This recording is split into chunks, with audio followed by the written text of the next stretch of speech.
Let me record. Let me close this. Okay. No. Okay. Was that just to show me that you're actually wearing pants? Yeah. So, I actually was in a Zoom meeting with someone once, and they didn't even think about it, and they got up to go do something, and the rest of the people in the meeting realized that they were not wearing pants. Yeah, I love it. I love it. I think about it all the time. It's worth a joke to do that. I should have been recording that. I could have sent it to you guys. You could have used it for material. But yeah, one of the things I noticed is that you've got a brand new book coming out. This is it next week. I think it hits bookstores nationwide. September 21st, the Stowaway hits bookstores worldwide. It is it's about a serial killer who takes up residence on a transatlantic cruise. And there's only one woman who can stop him, who knows the killer's MO. It's up to her to discover his identity and stop him before he kills again. Like 3 days in any direction from land with a skeleton security crew on board, and you're on a cruise ship, and a serial killer decides to exact his revenge. It's a great, gripping mystery thriller that'll keep you guessing until the very last page who the killer actually is. And that doesn't sound anything like the back of the book, Murr. Yeah, but I said it off the top of my head. I wrote the back of the book, so there you go. There you go. So what gave you the idea for this? Were you out on a cruise ship actually, and you're like, oh my God, what if, I'll tell you, the guys and I have an Impractical Jokers cruise. We have thousands of fans join us for a week in the Caribbean every year. Obviously, we took last year off, and we've done 4 or 5 of them so far. And it's like a week in the Caribbean with our most dedicated, loyal fans, thousands of them on board, and just us. And we perform and drink and party with them, and it's so much fun. And when you're on a cruise ship and you're staring out at the abyss in the darkness, if there's no full moon, it is scary as hell.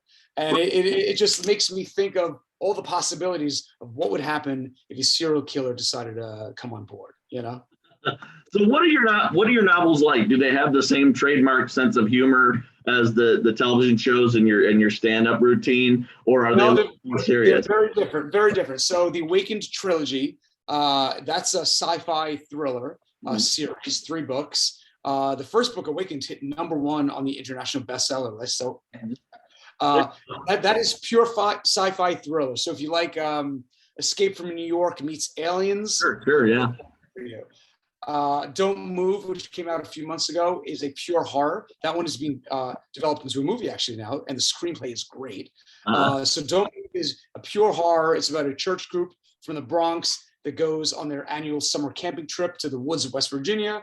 But this particular summer, they wander into the wrong woods. I'll let you figure out what happens after that. And then the Stowaway comes out on September 21st. That is a pure mystery. So if you love mystery fiction, this is the one for you. A whodunit kind of thing, hunting a killer. This is the book for you. And the next year, I have 3 more books coming out called Area 51 Interns, which is a children's book series about kids who get a summer internship at Area 51 and have to save the day every single book. But that sounds like a lot of fun. That sounds really fun. Yeah, that one's pure comedy and fun and crazy. Yeah. Yeah, I actually have, I'm working on my 53rd book right now, and I've got a book coming out around Christmas.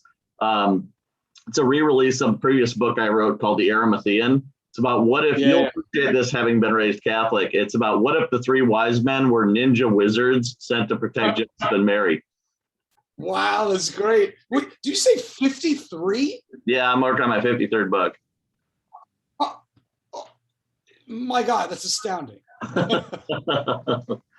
Wow, that's incredible. Congrats. What an accomplishment. So what do you enjoy most about writing and creating these new universes, and how much of your improvisational background comes into it? I mean, being a writer myself, I know you get those moments, those kind of aha moments where you're like, where did that come from? And it's very similar to improv. I mean, the same thing where you're on stage and it's kind of like click, something just like happened, Yeah, I think it's a combination of 2 skills. Well, first, I was an English major at Georgetown, so I have the writing ability. But the 2 skills I think are most pertinent to writing books are, 1, my development background. So for a decade, I ran development for a TV company. So my job was to write treatments which are exciting, fun to read. Go out and then go out and pitch and sell those TV shows. So that's how the guys and I sold Impractical Jokers. We created it, I pitched it through my job, and we sold it. So after a decade of pitching TV shows and writing thousands of TV show treatments, I think it hones your skills to become a really effective, fast-paced, exciting writer. The second thing is entirely Impractical Jokers.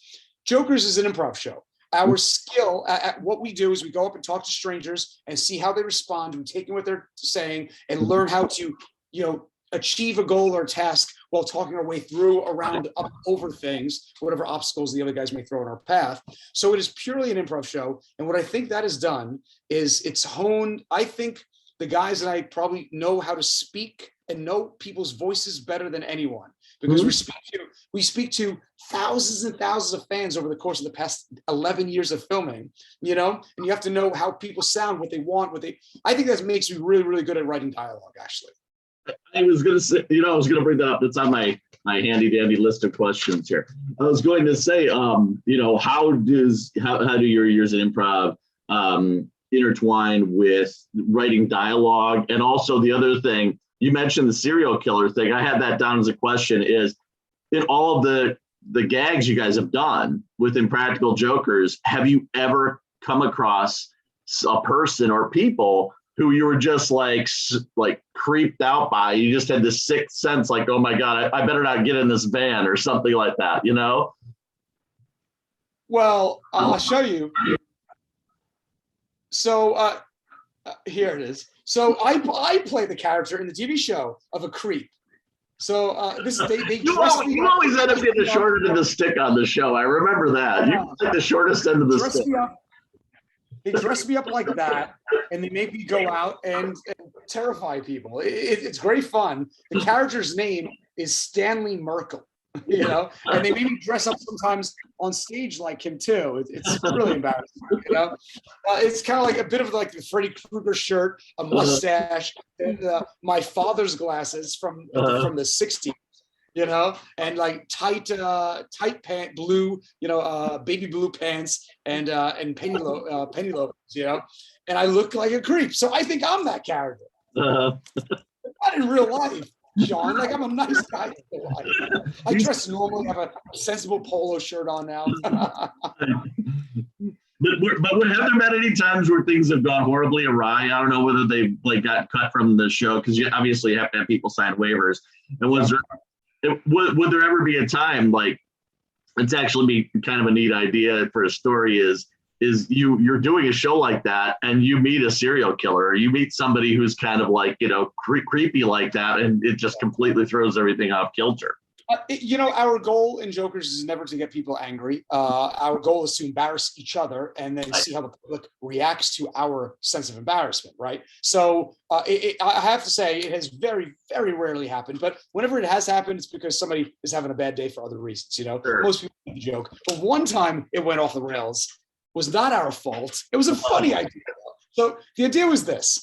So we were working at a grocery store, and this woman comes up to pay for her groceries, and Sal was behind the counter ringing customers up. And so she hands him her credit card. And I said, Sal, very nonchalantly, when she's not looking, snap a photo of her credit card with your cell phone. And I don't think I see on the side. Yeah. And she lost it because, unbeknownst to her, to us rather, she had had her identity stolen a month earlier. So she was finally sensitive. We didn't know that. And she flipped out. She called 911. The cops came. Now, remember, we're allowed to be in the store, but we're not allowed to do that. Right. So the cops come in. They calm her down. She's really upset. They calm her down. They bring her outside, and they come back in. We're like, oh, shoot, we're going to get busted, right? The cops come up to us, and they say, guys, we're big fans of the show. Can we take photos with you? I was like, yes. Woo! Got away with that one. So going back over your history, you guys all met. Did you actually meet in religion class? We did, yeah. I mean, first day of Monsignor Farrell High School, Miss Fiducia's religion class. And we became best friends and did improv together in high school, and that's it. And then you guys kind of went your separate ways and doing different things. You were working for this, is it true you're working for the Staten Island Ferry? And that's when It wasn't? Okay, because I'd read out there, that's what I mean, you go to the internet and they're like, and then he lost his vestigial tail, and it's like, what, really? It said that you were, how did you guys meet up again? But you did go your separate ways and then you met up again. Because I read something we to the ferry and then you ran into Sal or something. Exactly right. Yeah, I wasn't working on the ferry. I'm like, swabbing the deck kind of thing, we were pirates. Yeah. We were commuting to work like everyone does, and we're taking the Silent Ferry. And this, right after college, we went to 4 different colleges, and then I saw Sal on the ferry. We started talking.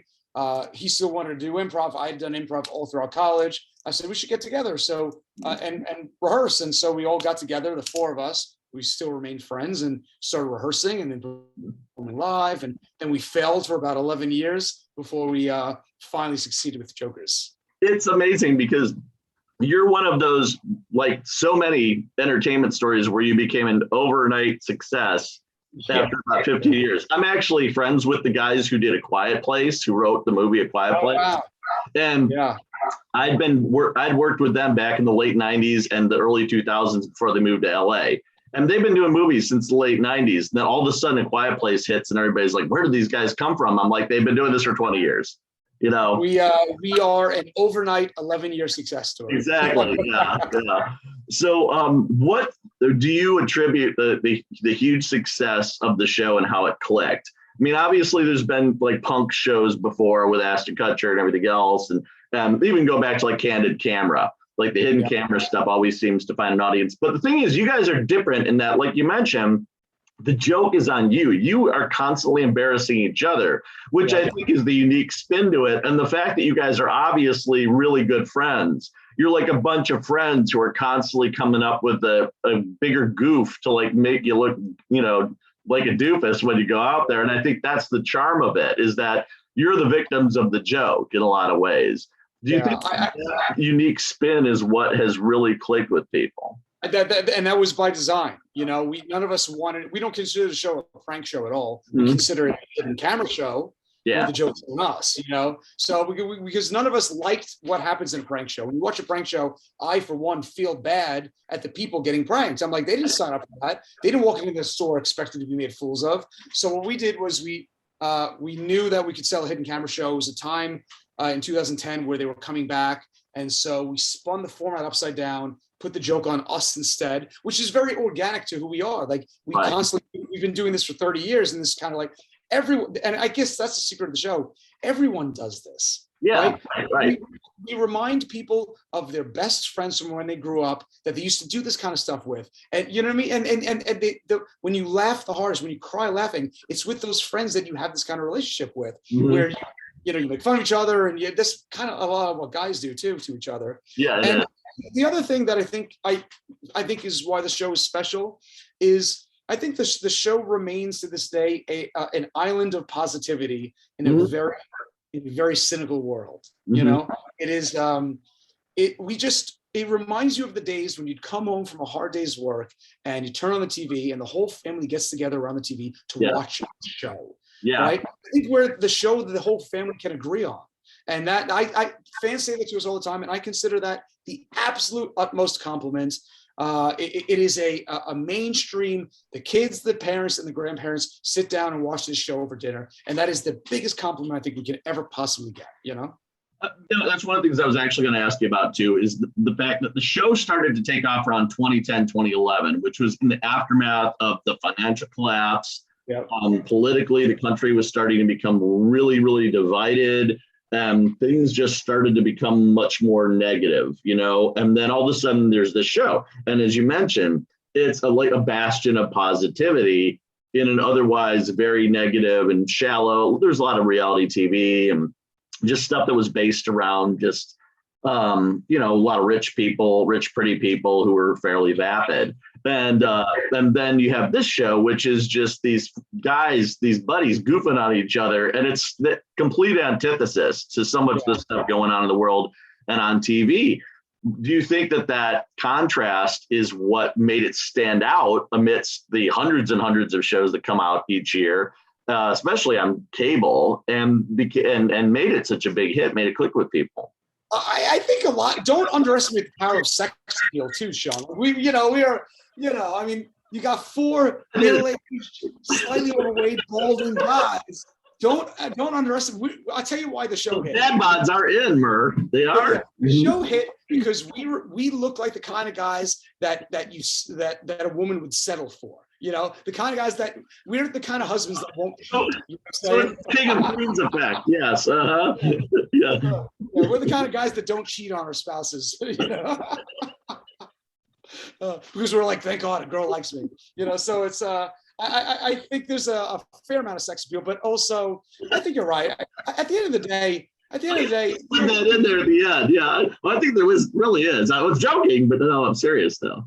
At the end of the day, we just try to make each other laugh, and and they're the funniest guys I know. So if I'm making them laugh, I know that people will laugh too.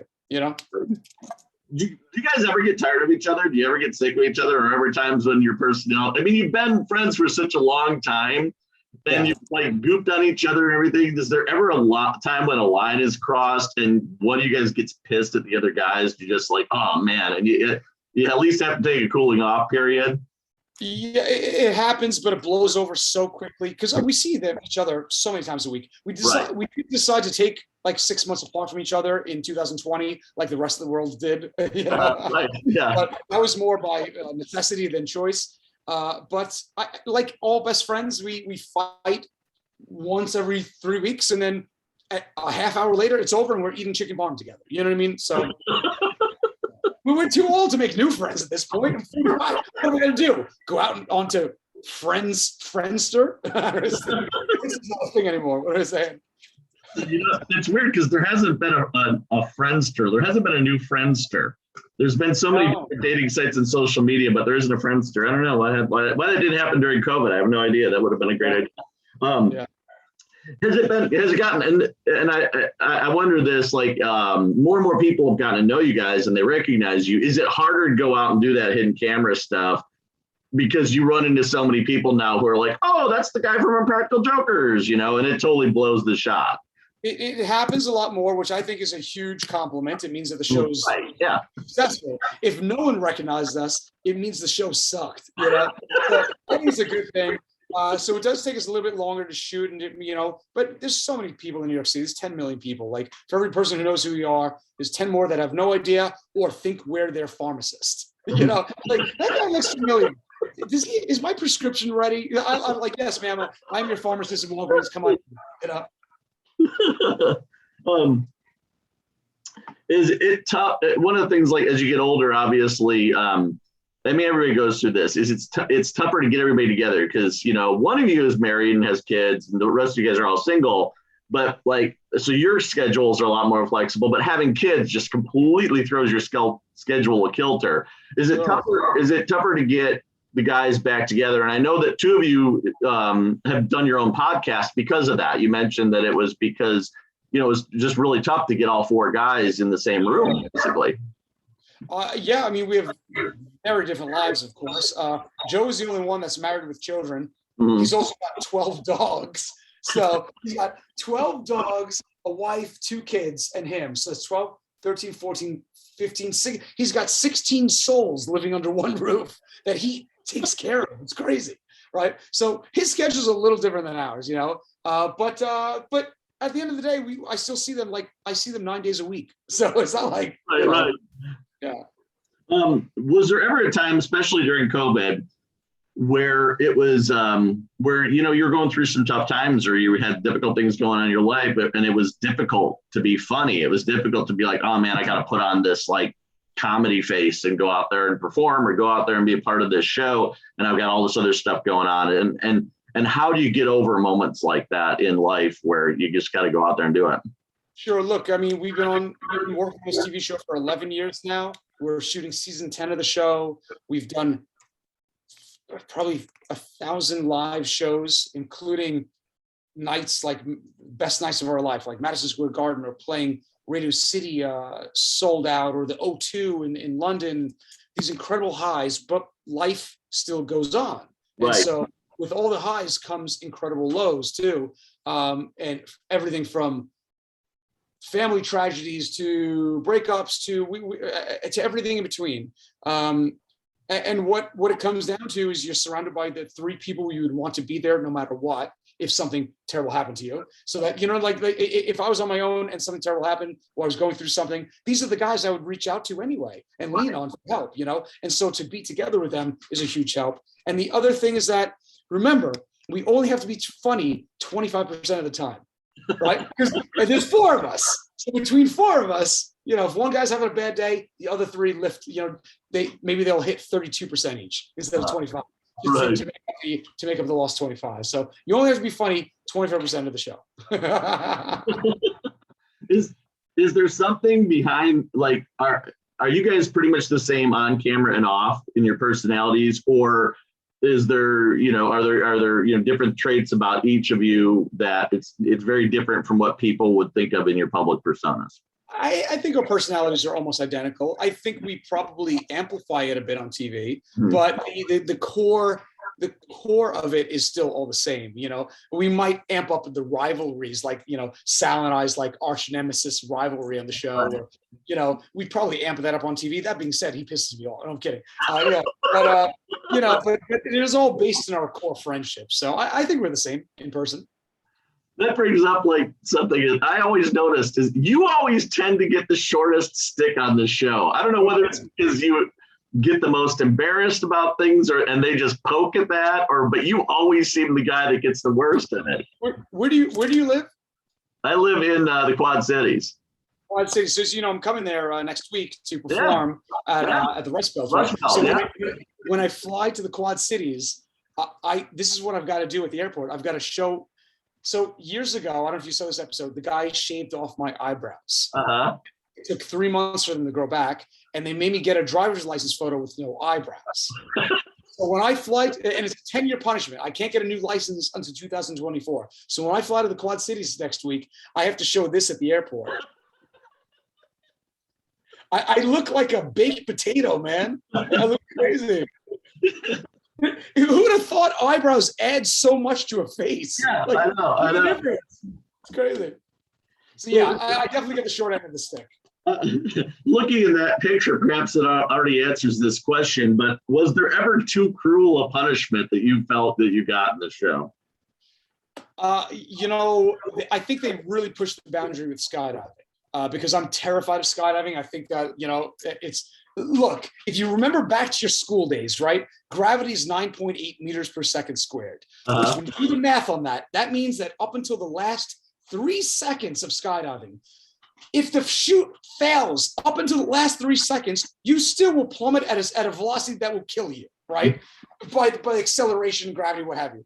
Those are terrible odds. No one would take these odds in Vegas ever, if you could only win in the last 3 seconds, that's terrible. No one did. So it's my number one fear. When they threw me out of an airplane, I locked myself in the bathroom for a half hour. I wouldn't come out. I was sure that was the end of me. And I'll tell you a funny story.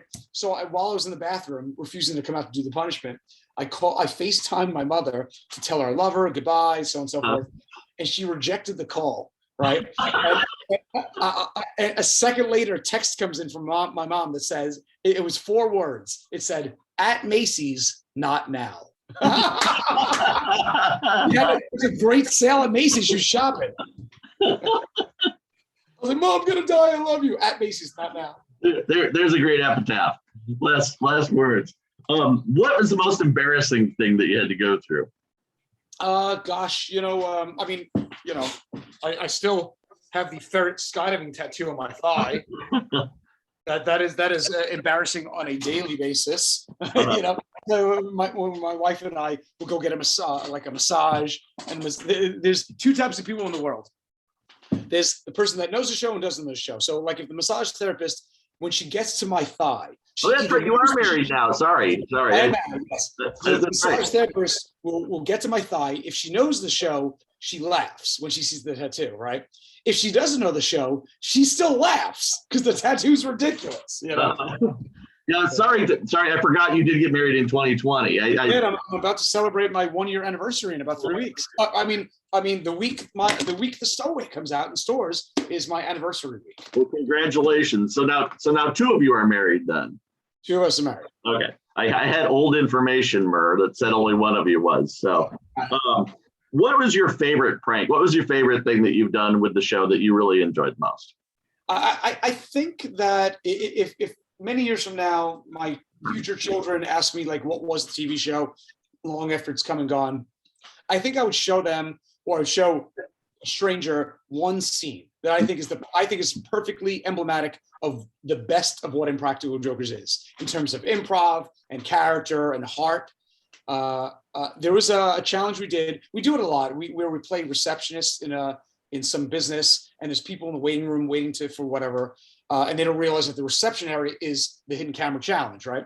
So in this particular moment, Joe was the receptionist, and there's a woman sitting there waiting for her appointment for some BS thing, and he's sitting on one of those round balls. You know that sometimes you see people sit on on a desk, you know?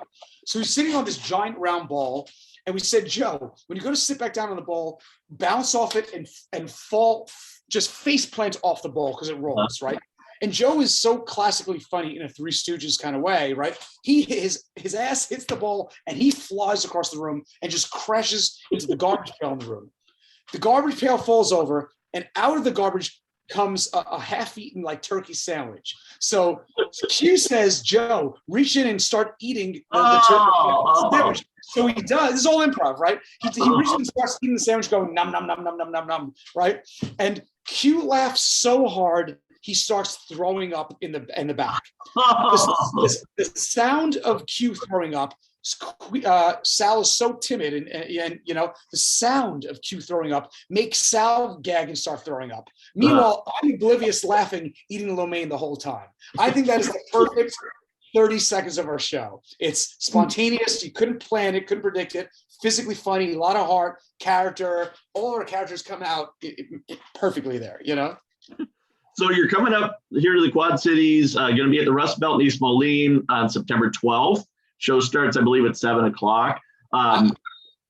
I'm so excited, by the way. The guys and I began our tour 8 years ago in Iowa and Illinois. Like that's it. We played Quad Cities before. I'm so excited to come back, and it's family friendly. At one point, I promise you, I will borrow a few audience members' cell phones, and I might text on your behalf and show you on the screen what I'm texting your friends and family. We'll see. And then I do it's like a stand-up comedy show. There's a big screen behind me, and I show videos and tell stories from Impractical Jokers, and then I do some fun games too. Games like Truth or Shot. If an audience member can stump me with a question I'm too embarrassed to answer, I will do a shot, or I'll give you $5. You know, it's like we play fun games like that. It's hysterically funny, family friendly night of laughter. So anything that you'd like to add that we haven't talked about, or what would you most like to accomplish that you haven't? Because you've done a lot of stuff in your life. You had a really interesting life. Yeah, you know, I'll tell you what, Jokers has given me the ability to do things I never thought I would, like travel the world, but also swim with sharks and jump out of airplanes, fly outside of an airplane in the Jokers movie. It's enabled the world to see me get balder over the past 10 years. That's good. I never thought most people would watch me get balder, but sure enough, it was always been my dream as a child. I was like, I just wish that I could one day have millions of people watch me get more bald. And I got it. I achieved that dream. You know, I'd say if you're interested in the book, you can get the Stowaway. It's on. You can order it right now, or go to meetmurr.com. Murr, MEET, meetmurr.com to come to the book launch. It's a virtual book launch. You can watch from home on September 21st. We have surprise celebrity guests joining and prizes, and we're giving away a free week-long vacation on a cruise ship for 2022, just for coming to the after party. That's great fun. And then, you know, I want to, all these books to be turned into movies. That's what's next for me. That would be fun. That would be fun. Yeah. Cool. I'm looking forward to seeing the show. Thanks a lot for your time. I really appreciate it. It's been great talking with you. You too, Sean. It's been a pleasure. Thank you for the research. I got to get into work now. I got to go swab the deck on the ferry. But, right, exactly. Thanks, buddy. It's great to see you. Thanks. Good to see you too. And looking forward to seeing you at the Rust Belt on September 12th. You got it. Take care, bud. Bye. You too. Take care. Bye-bye.